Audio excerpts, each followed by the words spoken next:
Hi friends, வணக்கம். எல்லாம் எப்படி இருக்கீங்க? இன்னைக்கு நம்ம முள்ளங்கி வச்சு சப்பாத்தி செய்ய போகிறோம். அது எப்படி செய்யறதுன்னு பார்க்கலாம் வாங்க. முள்ளங்கி சப்பாத்தி. முதல்ல தோலெல்லாம் எடுத்துக்கலாம்.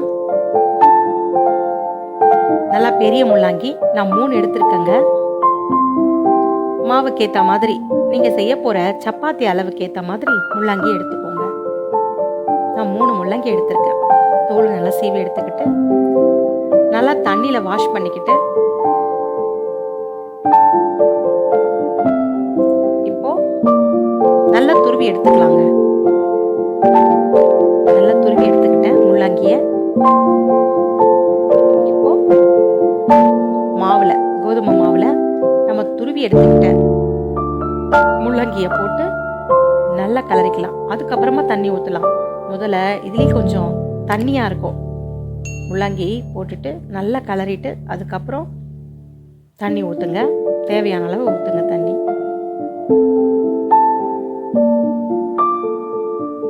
நல்லா பிசைஞ்சுக்கோங்க.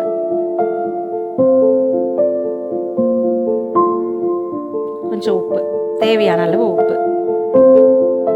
அப்புறம் கொஞ்சம் ஆயில் விட்டுக்கலாம். நம்ம கையில் ஒட்டாமல் இருக்கிறதுக்கு பிசையும் போது. ரொம்ப வேண்டாம், சும்மா லைட்டாக ஆயில் விட்டு நல்லா பிசைஞ்சு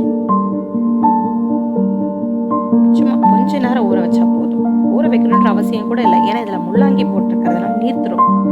ஒரு 5 நிமிஷம் சும்மா அப்படியே வைங்க. அது செட் ஆகட்டும் மாவு. அதுக்கப்புறம் எடுத்து எல்லாம் உருண்டையாக நம்ம போட போகிற சப்பாத்தி அளவுக்கு ஏற்ற மாதிரி சின்னதாவோ இல்லை பெருசாவோ உருண்டைகளை போட்டுக்கோங்க. இப்போ எடுத்து நல்லா திரட்டிக்கலாங்க. நான் இங்கே என்னுடைய கேஸ் மேடம் மேலேயே தான் நான் திரட்டிக்குவேன். இங்கே நல்லா நான் க்ளீன் பண்ணி தான் வைப்பேன். எப்போவுமே சுத்தமாக கழுவி வைப்பேன். ஸோ அதனால் சுத்தமாக கழுவி ஆற விட்டேன். இந்த கேஸ் தட்டு மேலேயே போட்டு நான் நல்லா திரட்டிக்கிறேன்.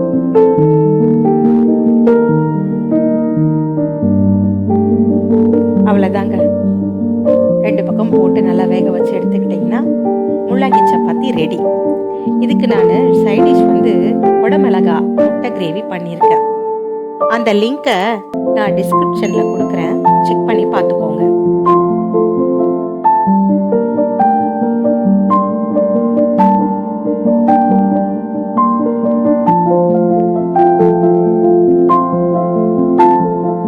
சுவையான முள்ளங்கி சப்பாத்தி ரெடி ஆயிடுச்சுங்க. டேஸ்ட் பண்ணி பாருங்க, உண்மையிலே சூப்பராக இருக்குங்க. சைட் டிஷ் குடமிளகா முட்டை கிரேவி பண்ணியிருக்கேன். சூப்பராக இருக்கும் பாருங்க.